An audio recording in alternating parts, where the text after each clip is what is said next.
Hello po sa inyong lahat mga ka-crypto. Ako po si Pinoy Crypto Trader at sa video na ito ay atin pong pag-uusapan ang aking technical analysis dito po kay Shiba Inu ngayon pong August 28 taong 2024. Pero quick update lamang po tayo rito kaya diretso na po tayo sa pag-technical analysis sa kanyang daily chart time frame na ito.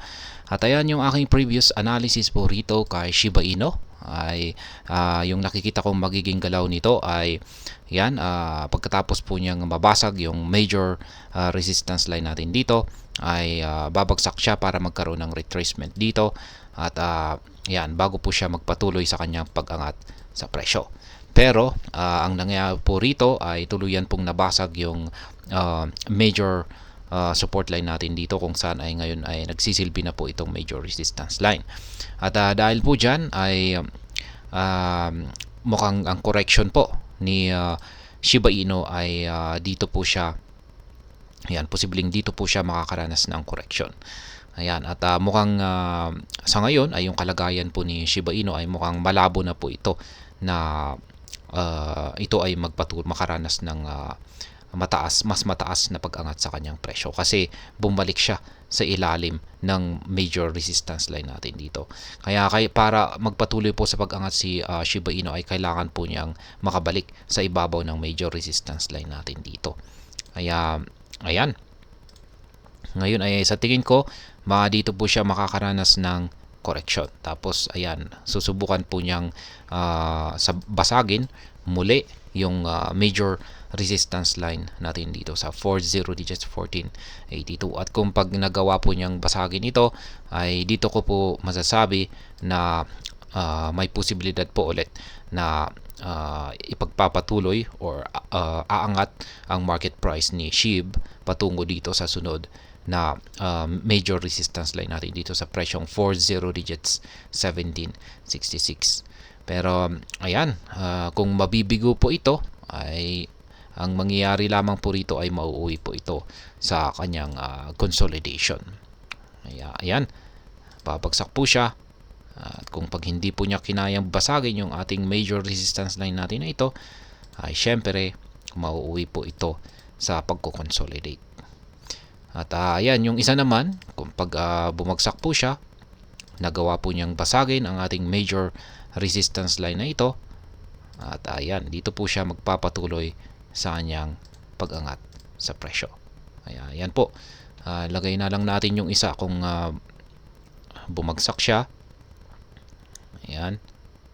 Susubukan niyang umangat.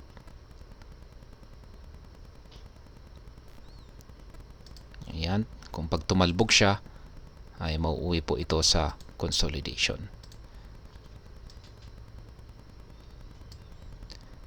Ayan, palitan natin ng kulay blue.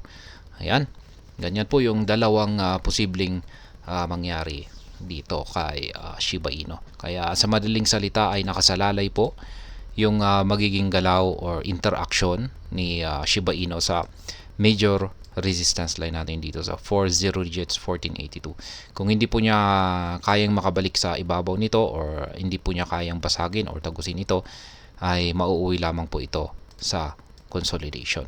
Pero kung magagawa po niyang basagin ito, ay ayan, magagawa po niyang magpatuloy sa kanyang pag-angat sa presyo. Ayan. Ngayon ay pagdating naman po sa ating dalawang indicators dito ay bullish naman po yung kalagayan ng ating Hall Street indicator dito. Ibig sabihin ay may chances pa.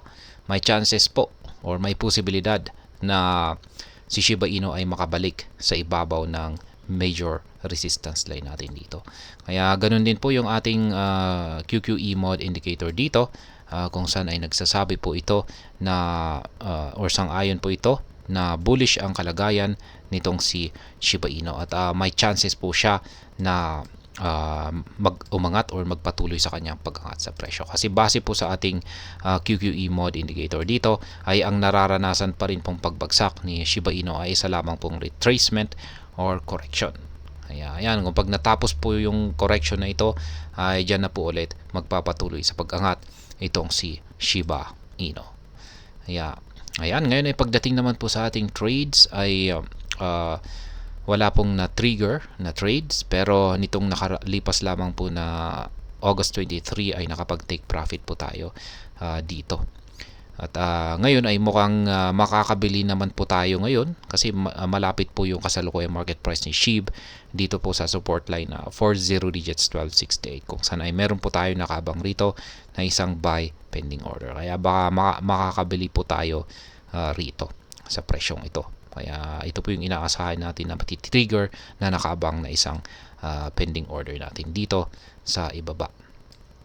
At ayan, yan po yung aking mga kasalukuyang live pending positions dito po kay yan sa pagtitrade dito po kay Shiba Inu. Meron po akong 4 na mga sell pending order dito sa itaas at saka 3 buy pending order dito sa ibaba. At ayan, kung gusto po ninyo akong gayahin or sabayan sa aking simpleng strategy na ito, ay malaya po kayong gawin yan. Madali lang naman akong sabayan kung saan lahat ng inyong kailangan at inyo pong nakikita sa chart na ito. Sa mga hindi pa nakakaalam, ang mga kulay yellow na arrow signs dito ay kung saan nakaset ang aking mga sell pending orders or take profit. At ang mga ito ay nakaset sa mga presyo ng mga resistance levels na katapat ng mga ito. Ganon din ang mga kulay blue na arrow signs dito sa ibaba kung saan ay nakaset naman ang mga ito sa presyo ng mga support levels na katapat ng mga ito. At sa mga bago lamang po dito ay check na lamang po ninyo ang description ng video na ito para malaman kung anong platform at mga indicators ang ginagamit ko dito. At hanggang dito na lamang po tayo sa video na ito mga ka-crypto. Marami pong salamat sa panonood. Ingat po tayo lagi at God bless po sa ating lahat.